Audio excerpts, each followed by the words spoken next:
My last video left off having completed a 3-week NOMADS project in Ocean Park, Washington. Our destination for this video is warmer weather in Death Valley, California. From Ocean Park, I drove to Seattle, stopping off for lunch in Lacey with classmate Margot Curl. In Seattle, I visited classmate Marlon Schoonmaker and Jeannie, and while they were both away on trips, I cared for Lulu and Coco, their darling toy poodles.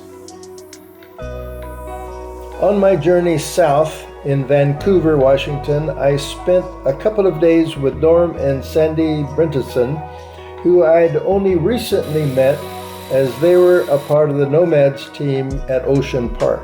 They suggested that I stop to see Multnomah Falls, and I'm glad I did. It is Oregon's tallest waterfall and most visited recreation area.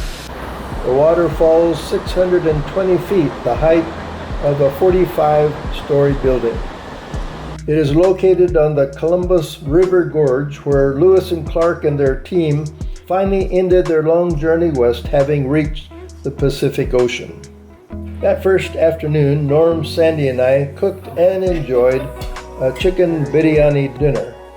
We used the recipe I had received from Dr. Gill and posted online several years ago. I have made it many times since, and it is delicious. The next day they took me to see Portland's new giant troll. It is one of over 100 such trolls scattered around the world. And now there is one in Portland, Oregon. It is the creation of the Danish artist Thomas Dambo. All of his trolls are built by volunteers out of recycled materials. On to Eugene, Oregon. Earlier I had texted Dr. Robert Fleming, who lives in Eugene, to ask what the plans were in Eugene for observing Worldwide Woodstock Day. As a sophomore in high school, I hiked in Kashmir with Bob Fleming, who was also my high school biology teacher. He told me that nothing had been planned. We decided to meet and eat at Eugene's Royal India restaurant and observe it together. However, when I arrived, he had assembled 4 Woodstock schoolmates and their spouses. Together, we enjoyed others from around the world in celebrating Worldwide Woodstock Day. At the celebration, Bob Fleming gave me a copy of the beautiful book he had written and published, Across the Tibetan Plateau. It is filled with beautiful pictures from his travels in Tibet, and the foreword is written by President Jimmy Carter. Henry and I stopped for the night at Lookout National Forest Campground on our way to Bend, Oregon, for a delightful visit with good friends Tom and Andrea Morgan. I was interested in exploring dispersed camping places near Bend, where I hope to return to camp next year. Tom and I explored and found good possibilities. It rained and snowed the next day on my way to classmate Joy Calloway Nicholson's home in Medford. I had not seen Joyce since 2002. She attended Woodstock School from Thailand, where her parents were stationed during her school years. She cooked some delicious Thai dishes, and I once again cooked chicken biryani, which we enjoyed with friends of hers that evening. There were plenty of leftovers for more friends the next night. When I think I'm going under, part of the water's slow, and I feel the waves around me calm the sea. That evening we must have sung half the hymns in the hymn book. Not quite, but we did sing a lot of them. The next day I crossed over into California and met up with classmate Bruce McVicker and his wife Judy.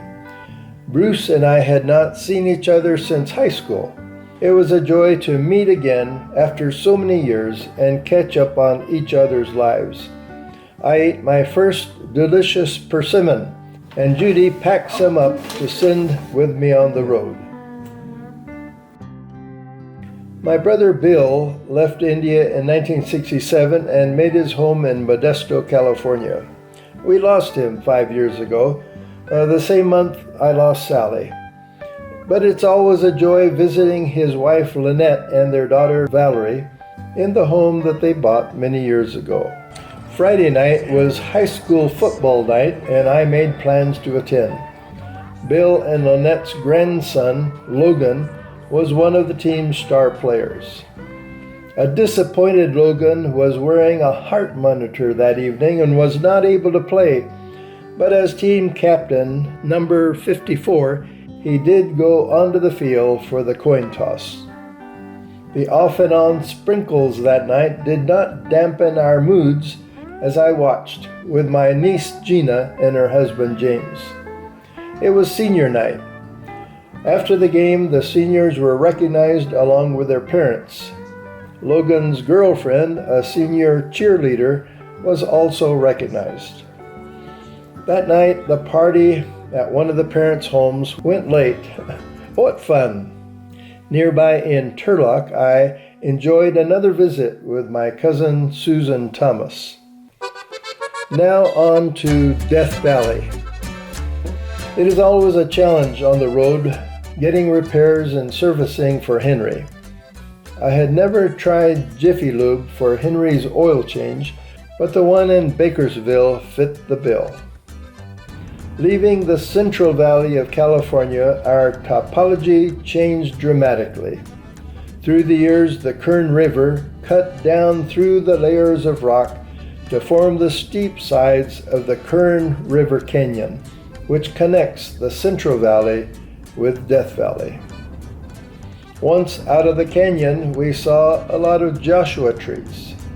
Sarah, one of the YouTubers that I follow, had alerted me to a certain Joshua tree that I wanted to see.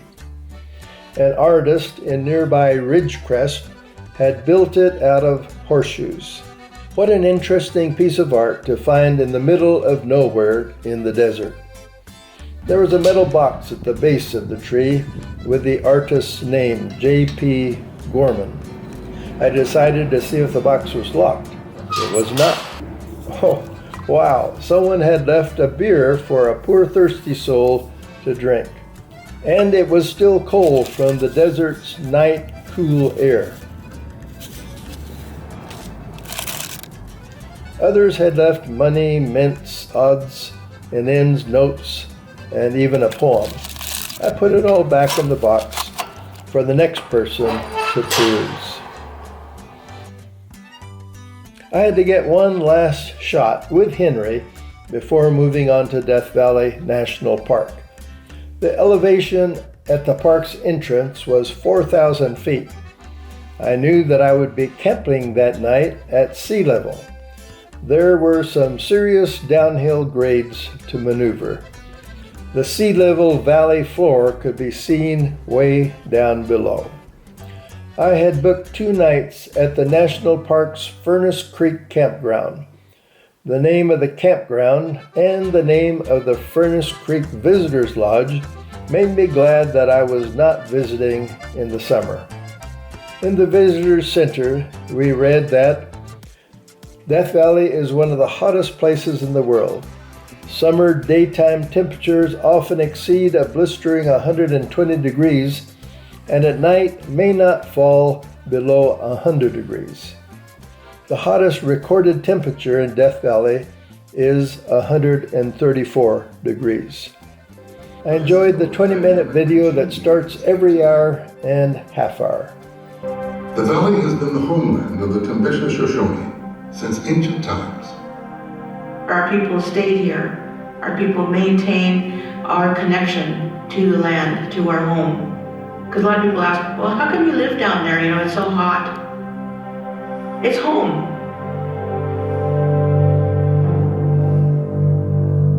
The Visitors Center is full of interesting exhibits. A topographic map of the park shows how to drive to and find different vantage points. In the morning, I set off to see Badwater Basin. With an elevation of 282 feet below sea level, it is the lowest place in the United States. Water full of minerals from the surrounding mountains have no place to escape. The water evaporates, leaving a thick bed of salt.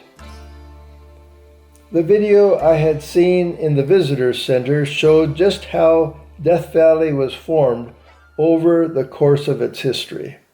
3 million years ago, the Earth's crust ripped at the site of Death Valley, where two enormous fault blocks began to pull apart. The western block tilted and slipped downwards against the neighboring Black Mountains to the east, as the Pennant Range rose upwards to the west.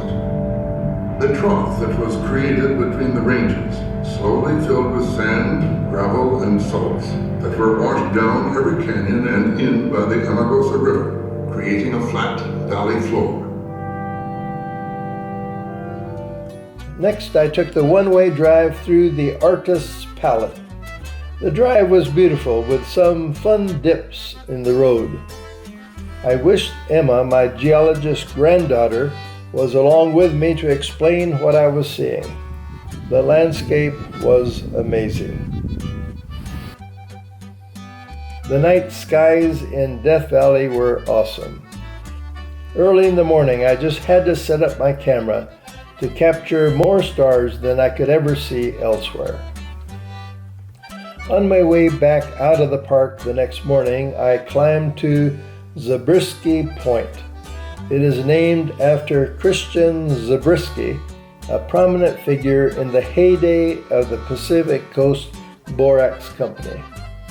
The varied, beautiful, and interesting features carved through the ages by wind and water make it the most photographed landscape in the park.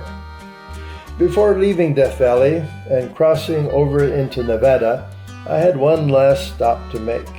It was after seeing some of Sarah's YouTube videos that I put her small hometown of Tecopa, California on my route. In the Tecopa Cafe, I enjoyed a delicious plant-based coconut bacon sandwich and enjoyed a visit with Dan, who owns the Death Valley Brewing Company. He was happy to pose for a picture outside his shop. I booked one night in the KOA campground in Las Vegas in order to stop and visit with one of my cousins whom I had not seen since college days. I ended up staying 2 extra nights to avoid a winter storm with over a foot of snow on my route to Longmont, Colorado. It was a good decision. I was able to head up and over the mountains without it snowing. I arrived back in Longmont, Colorado, where my son and daughter lived, on a beautiful sunny day. Having left on August 5th, my 4,000-mile loop had brought me back 3 months later on November 10th to Longmont, Colorado. Next, I head to Tucson, Arizona for my next NOMADS project.